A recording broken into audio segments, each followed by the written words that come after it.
প্রতিটা ছুটির দিন আসলেই মনে হয় আজ একটু লেট করে উঠব, তারপরেই না সমস্ত কাজবাজ সারব। কিন্তু সেটা আর করে উঠতে পারি না জানো। মনে হয় একটু লেট করে উঠলেই কাজগুলো করতে অনেক দেরি হয়ে যাবে।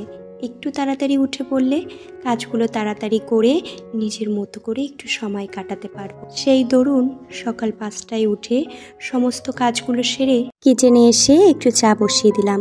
চাটা খেয়ে এই যে একটা সিলভার কাপ মাছ রেখেছিল, সেই মাছটা কিন্তু কেটে নিয়েছি।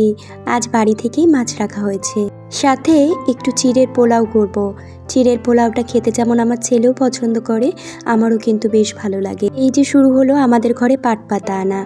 এখন থেকে রেগুলারই আমাদের ঘরে পাট পাতা দেখতে পারবে। মুসুরির ডালটা আমি গ্যাসে সিদ্ধ বসিয়ে দিয়েছিলাম। তারপরে স্নান করে পুজোটা সেরে ডালটা ফোড়ন দিয়ে নিয়েছি। আর এদিকে টমেটো দিয়ে ছোট মাছ দিয়ে একটু ঝাল করব। বাড়ি থেকে তো এই যে একটা সিলভার কাপ রাখা হয়েছে, সাথে বাবা অনেকটা চুনো মাছ নিয়ে এসেছিল। এদিকে রসুন সম্বাদ দিয়ে কাঁচা লঙ্কা আর পাট পাতাগুলো দিয়ে তারপরে কিন্তু আমি চুনো মাছগুলো দিয়ে দিচ্ছি। সাথে এই যে টমেটোর ঝালের মধ্যেও চুনো মাছ দিয়ে করেছি। আজ সিলভার কাপ মাছটা দুটো ছেলের জন্য ভাজা করেছি, কারণ ওই ছোট মাছ একদমই খেতে চায় না। রান্নাবাড়ি সেরে সব কিছু ঘরে টেনে টুনে নিয়ে আসলাম। চলো দুপুরের খাওয়া দাওয়াটা সেরে